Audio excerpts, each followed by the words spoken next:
Hi friends, welcome to the channel. అందరు ఎలా ఉన్నారు ఫ్రెండ్స్? అందరు బాగున్నారా? ముందుగా అందరికీ హ్యాపీ సంక్రాంతి. ఈ సంక్రాంతి అందరి చుట్టాలతో, బంధువులతో, ఫ్రెండ్స్తో అండ్ ఫ్యామిలీతో మంచిగా సెలబ్రేట్ చేసుకోండి. అప్పాలు, రకరకాల స్వీట్లు అన్నీ చేసుకొని సంతోషంగా ఉండండి. ఈరోజు వీడియో వచ్చేసి ఏంటంటే, మొన్నటి వీడియోలో అన్ని సామాన్లు చిల్లర చిల్లర సామాను వంట అని చెప్పి చూపించాను కదా. ఇప్పుడు ఏంటంటే నాకు ఏం పిచ్చో చూడండి, చూపిస్తాను. ప్రతి ఒక్కరైతే చూసే ముందు సబ్స్క్రైబ్ చేసి సపోర్ట్ చేయండి. ఇగో చూడండి ఫ్రెండ్స్, నాకు ముందుగా బుక్స్ అంటే చాలా పిచ్చి. ఏంది రిజిస్టర్ కొనుక్కున్నాం అనుకుంటున్నారా? ఇట్లా అయితే లైన్గా ఉంటాయి కదా, మనకి ఏమైనా లెక్కలు ఉన్నా ఏమైనా లైన్గా ఇట్లా వేసుకొచ్చాను. ఇగో రిజిస్టర్ కొనుక్కున్నా. రిజిస్టర్ చూడండి, ఇలా లెక్కలు కూడా రాసిన ఆల్రెడీ. ఇగో రిజిస్టర్. ఇగో పెన్నుల పిచ్చి బాగా, పెన్నులు కూడా ఎన్ని అంటే అన్ని పెన్నులు కొంటా ఫ్రెండ్స్. ఇప్పుడు ఇంకా 4 పెన్స్ ఇంకా ఉన్నాయి పెన్నులు, అవి వాడుతున్నాను. ఇవి వాడని పెన్నులు చూడండి. పెన్నులైనా బుక్కులైనా ఇగో చిన్న రిజిస్టర్, చిన్నది. ఇది కూడా బుక్కులు, పెన్నులు నాకు లెక్కలు చేయడం అంటే మస్తు ఇష్టం అనమాట. సో ఈ పెన్నులు ఇట్లా కొనుక్కున్నాయి. ఇంకొక పెన్ను, ఇక మొత్తం ఐదు పెన్నులు, 5 పెన్నులు, ఇగో 2 బుక్కులు. ఇంకా ఉన్నాయి బుక్స్, అవి వాడుతున్నాను. అవి వేరే కాడ ఉన్నాయి. ఇగో చూడండి. ఇంకా వచ్చేసి ఇగో మళ్ళీ మేము బ్లైండ్ కదా ఫ్రెండ్స్, మాకు సర్టిఫికెట్స్ ఉంటాయి అనమాట. సో సర్టిఫికెట్స్ ఎక్కడెక్కడ పోతాయో అని చెప్పేసి ఇగో పిన్నుల పాంచ్. మేము ఏదైనా జాగ్రత్త ఉంటాను. ఫస్ట్ పిన్నుల పాంచ్, అట్లా అన్ని సర్టిఫికెట్లకి ఎవరి వారు, మా హస్బెండ్, మా పాపకి, నాది నాకు ఇట్లా పిన్నులు కొట్టి ఉంచుతామన్నమాట. ఇంకా వచ్చేసి మళ్ళీ రబ్బర్ బ్యాండ్ చూడండి. ఎన్నున్నా సరిపోవు ఫ్రెండ్స్. ఇదే పిచ్చి నాకైతే, ఏం పిచ్చో ఏమో. ఇగో ప్లక్కర్, మనం ఎప్పుడైనా తలస్నానం చేసినా ఏదైనా చేసినా కూడా ఇట్లా ఇక స్టైల్కైనా వేసుకోవడానికి ప్లక్కర్ అనమాట. ఈ చిన్న చిన్న సంతోషాలే నాకు చాలు ఫ్రెండ్స్. ఇగో క్లిప్పులు చెప్పినా కదా, క్లిప్పులు, రబ్బర్ బ్యాండ్ అంటే నాకు పిచ్చి అని. ఇగో మళ్ళీ ఒక క్లిప్. ఇట్లా చూస్తూ ఉంటే ఇంకా సామాన్లు వెళ్తూనే ఉంటాయి. ఇంకో కోన్.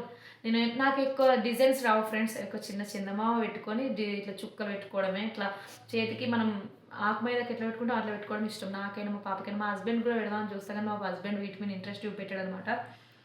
సో ఇంకా వచ్చేసి ఇక మా పాపకు పట్టీలు ఫ్రెండ్స్ చూపిస్తా. పట్టీలు కొన్నా అంటే వెండి కూడా వేయించిన. వెండి ఆమె పోగొడుతుంది. సో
అట్లా ఉన్నాయి. కానీ ఇగో ఇప్పుడైతే ఇవ్వడానికి చూపించిన. కానీ నా చిన్న ప్రయత్నాన్ని మీరు గమనించి ప్రతి ఒక్కరైతే సబ్స్క్రైబ్ చేయండి. నెక్స్ట్ వీడియోలో మేము బట్టలు కూడా కొన్నాం, ఆ బట్టలు కూడా చూపిస్తాం. Thank you. ఇగో టిక్లీ ప్యాకెట్లు ఫ్రెండ్స్. ఇప్పుడు ఇంతకుముందు 4 చూపించిన. నాకు అసలు టిక్లీలు అన్న ఇవ్వన్న పిచ్చి. ఇగో టిక్లీలు. ఇంకా వచ్చేసి మళ్ళా అదేంటి గోర్ల పెంటు చూడు. ఇగో మళ్ళా కోను ఎన్ని ఉన్నాయి చూడుర్రి. ఇవన్నీ కొనుడే కానీ గడ్డలు కట్టి మళ్ళీ పడేసుడే అట్లుంటుంది నాది కథ. ఇగో మా పాపకు క్లిప్పులు బాగున్నాయా, క్లిప్పులు ఇగో బట్టల క్లిప్పులు. నాకు ఇట్లా బట్టల క్లిప్పులు స్టాండర్డ్గా కొన్నా, ఇవి కూడా కొన్నా చూడురి. బట్టల క్లిప్పులు 2 జతలు కొన్నా, 2 జతలు చూడురి. ఇంకా ఇగో సబ్బు పెట్టలు 3 కొన్నా, సబ్బు పెట్టలు. ఒకటి బోల సబ్బుకు బోల సబ్బుకి ఇది కాదు, డైరెక్ట్ అదే ఉంటా. ఇది ఇక ముగ్గురికి మా పాప సపరేట్ ఉంచుతాం, మాది కలుపం పాపకి అట్లా. ఇగో చూడు బోల్దోమ పీసులు చూడు. ఇగో క్లిప్స్ అంటే పిచ్చాను కదా, ఇవి క్లిప్పులు కూడా కొనుక్కున్నాను. ఇంకా ఇగో రబ్బర్ బ్యాండ్స్ నాకైనా మా పాపకైనా ఎక్కువ పాపకే యూజ్ చేస్తా. ఇగో తిలకం నా ఫేవరెట్ చూడుర్రి, ఎన్ని ఉన్నదో తిలకాలు మళ్ళీ. ఇగో రబ్బర్ బ్యాండ్స్ చూడుర్రి, రబ్బర్ బ్యాండ్లు ఇట్లా పిచ్చి ఏదో చిన్న చిన్న సంబరం. ఇంకా ఇక మా పాప మళ్ళీ గాజులు ఎన్ని కొనేవి చూడు. ఇగో ఈ షీల్డ్ మాత్రం ఎక్కడ అనుకుంటున్నారా, ఇది మాత్రం కొనలేదు. నాకు డిజేబుల్ డే ప్రోగ్రామ్కి వెళ్తే నేను అక్కడ ఒక సాంగ్ పాడాను. సో ఆ సాంగ్ పాడడం వల్ల నాకు ఈ షీల్డ్ గిఫ్ట్గా ఇచ్చారు మా ఆయన వాళ్ళ స్కూల్లో. మా ఆయనది బ్లైండ్ స్కూల్ అనమాట, నాది కూడా బ్లైండ్ స్కూల్. కాకపోతే ఆయన వేరే కడ అయినా మేము వేరే కడ అయినా. అయితే వాళ్ళ స్కూల్లో డిజేబుల్ డే అంటే వికలాంగుల రోజు ప్రోగ్రామ్ ఉంటే మమ్మల్ని పిలిచారు. పిలిస్తే సో మేము వెళ్ళాము. అక్కడ నేను ఏ పాటైనా రివర్స్లో పాడుతానే ఉంటాయి కదా, యూట్యూబ్లో నా గురించి కొడితే వస్తుంది. సో నన్ను రివర్స్ పాడమన్నారు. నన్ను గుర్తించి ఆ స్టేజ్ మీదకి రప్పించిన ఆ సార్ వాళ్ళందరికీ నా తరపున ధన్యవాదాలు. నాకు పాడినందుకు ఇయో షీల్డ్ గిఫ్ట్గా ఇచ్చారు. చూసారు కదా, ఇది ఫ్రెండ్స్. కానీ చూసే ముందు అయితే సబ్స్క్రైబ్ చేసి సపోర్ట్ చేయండి. Thank you.